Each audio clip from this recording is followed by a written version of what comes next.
In 2022, a pivotal moment in modern history, the West unleashed the largest, most brutal financial sanctions package ever designed. They didn't merely impose embargoes, they drew the ultimate sword and cut Russia off from SWIFT. Imagine SWIFT as the central nervous system of global finance, the phone line that connects every bank in the world. When that line is cut, any country instantly goes into economic anaphylactic shock. It can't make payments, can't receive money, it can't trade. Everyone knew the classic rule of the game. This blow would surely lead to a currency collapse, a banking collapse, and an economic collapse within days. The prediction was despair. Russia would die of suffocation. Yet, in that dramatic historical spectacle, attention shifted from the military general to a woman with a calm demeanor. Elvira Nabiullina, governor of the Central Bank of Russia. She had prepared for this moment for 10 years. She built a financial fortress, not out of concrete, but out of gold, low debt, and secret backup systems for Russia. Now, everything came down to 72 hours. Like a blockbuster film where the hero has only 3 days to defuse a nation-level time bomb. Welcome to Inner Shadows, where there are truths society doesn't want you to know. Hour 1. The countershock. While other mayors were flocking to Moscow and CNBC to watch the panic unfold, Nabiullina acted. She didn't mourn. She didn't plead. She used the opponent's shock as a weapon for a counterattack. Emergency interest rate, slam an electric shock to restart the heart.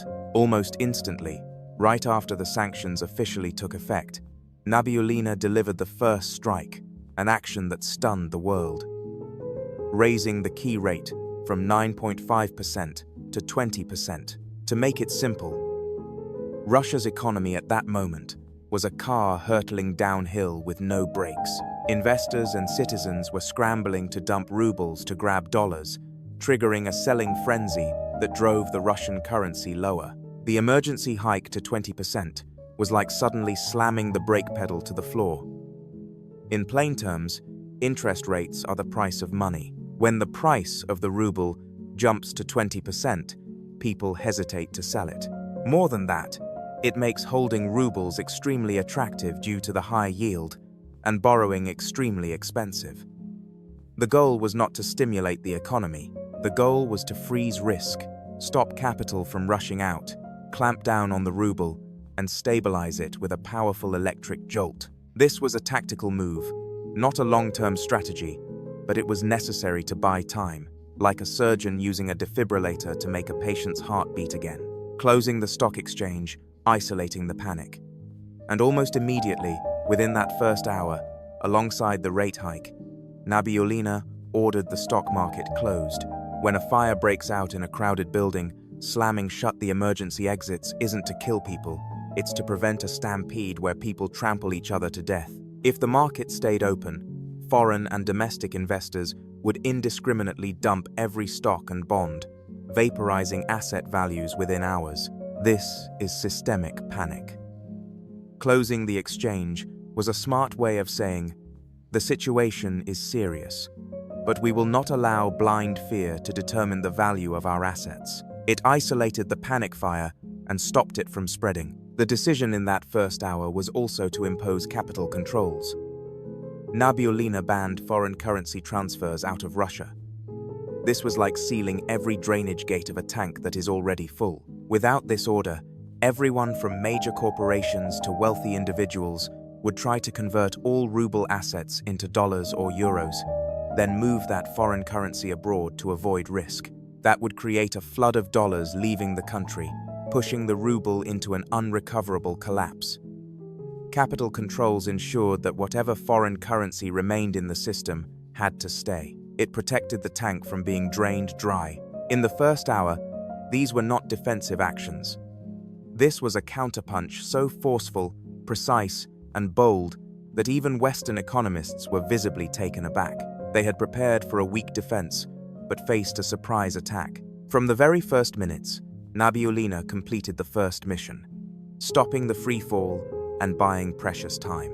Hour 12. Pegging the exchange rate with real matter, converting currency from trust to oil and gas. The panic had been temporarily contained, but the pressure was still there. Without SWIFT, the ruble remained an unbacked currency, easy to speculate against and weaken. Nabiullina had to perform a piece of financial magic to change the very nature of the ruble, draining other people's foreign currency and flooding the market with dollars. The next goal was to solve the core problem: a shortage of foreign currency, dollars, euros, and an excess of rubles. Nabiullina ordered Russia's largest exporters, mainly energy and raw materials, to sell 80% of their foreign currency earnings to the central bank or on the domestic market. Imagine Russia has a massive resource, a gold mine, oil, and gas. The companies extracting this gold mine get paid in US dollars. That's the box they hold, and they normally keep those dollar boxes stored away. Nabiullina said, "No, you must exchange 80% of those dollars for rubles." Suddenly, a huge supply of dollars that had been quietly hoarded was forced onto the market. When dollar supply rises, the dollar price falls. Conversely, when companies need rubles to pay domestic costs, ruble demand rises, and the ruble strengthens. This was also a clever move. It used Russia's own abundant resources to self-correct the market and turned exporters into foreign currency pumps for the nation. Gas for rubles, the magic of tying money to the blood of the economy. And this was the peak of boldness. Instead of accepting isolation, Nabiullina created an entirely new demand for rubles, a demand that was existential for Europe and the world. She rerouted energy payments. From now on, countries would have to pay in rubles if they wanted to buy Russia's oil and gas. Think of energy, oil, and gas as the blood of Europe's economy. Nabiullina effectively said, "If you want to buy my blood to keep your body, your economy functioning, you cannot pay with coins you mint yourself. You must use our currency, the ruble." This forced importing countries to go to the FX market, sell euros or dollars, and buy rubles.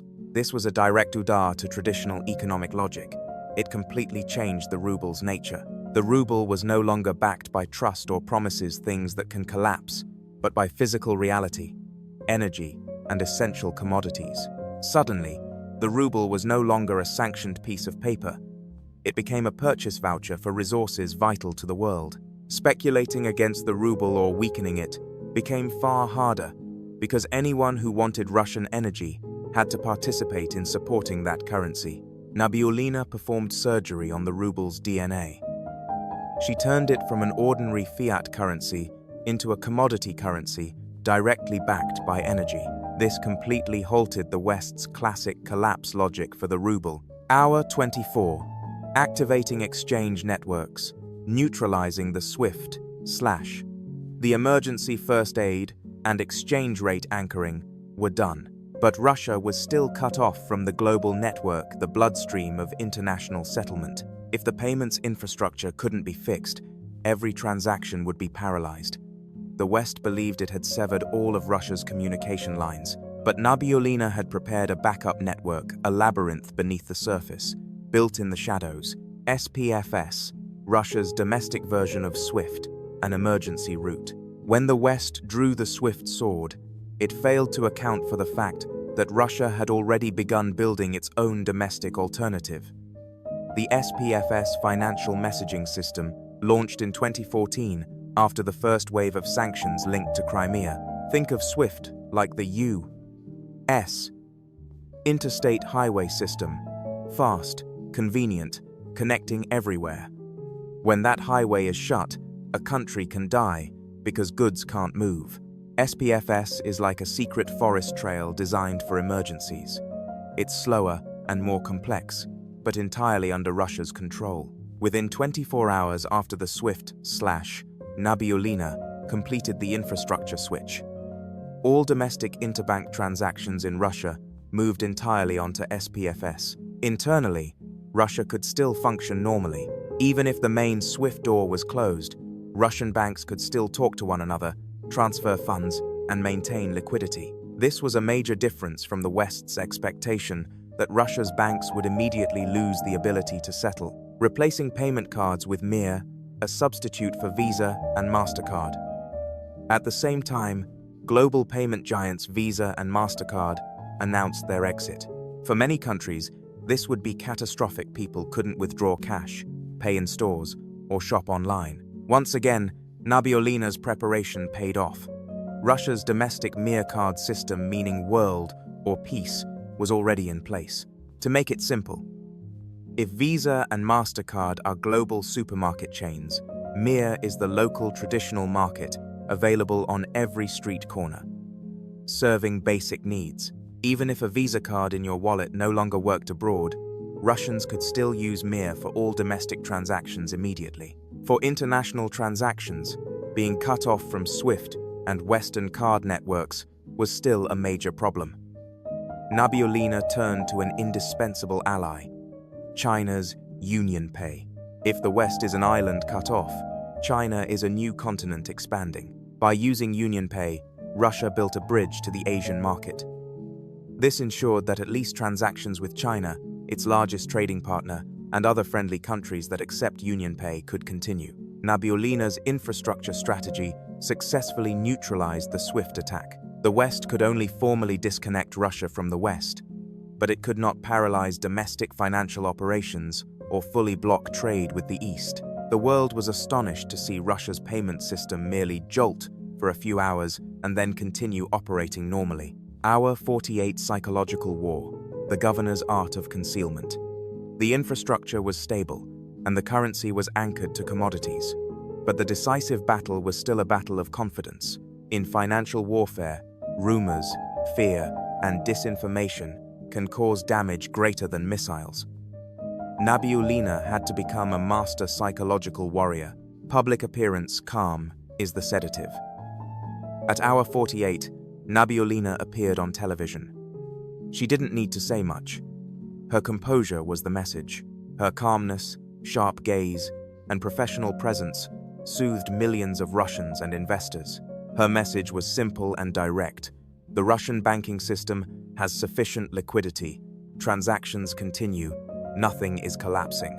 In a major storm, the scariest thing is a silent captain. Nabiullina's words were like the captain's voice over the intercom, affirming that the ship is still afloat, the engines are running, the machinery is okay, and people are safe.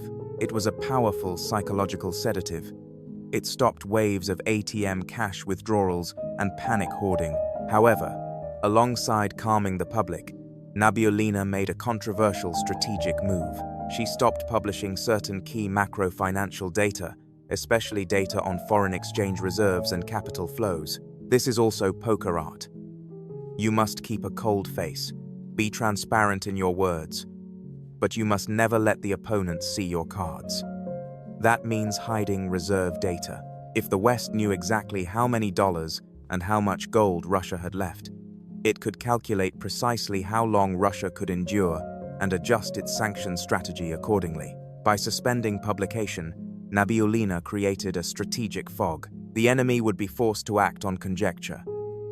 In finance, ambiguity is one of the biggest barriers to attack. She turned a weakness, real numbers that might not look good, into a strategic advantage, providing no clear target. Nabiullina used media as a weapon of war. She balanced reassurance at home with concealment of weakness from the enemy. This ensured that the technical measures taken in hour 1 and hour 12 had enough time to take effect without being destroyed by market panic. Hour 72 and beyond. The final outcome, the attacker gets shock reversed. 72 hours passed. The time bomb did not explode. The world held its breath to see what would happen next. The ruble turned back, an economic miracle. After just 72 hours, the measures began to bite, and the strongest financial attack in history failed to kill the ruble. The ruble stopped falling. The currency began to stabilize. The ruble strengthened, and in the weeks that followed, it not only recovered, it surged remarkably, exceeding pre-war levels and becoming the world's strongest currency in 2022. This script is like a duel. One fighter throws a fatal punch, Team Swift. But the opponent not only stays upright, he uses the force of that punch to pivot and counterstrike. The attacker is shock reversed. The West expected a textbook collapse, but witnessed a powerful revival, an outcome completely illogical, by economics textbooks. The fortress holds the power of preparation. This success wasn't luck.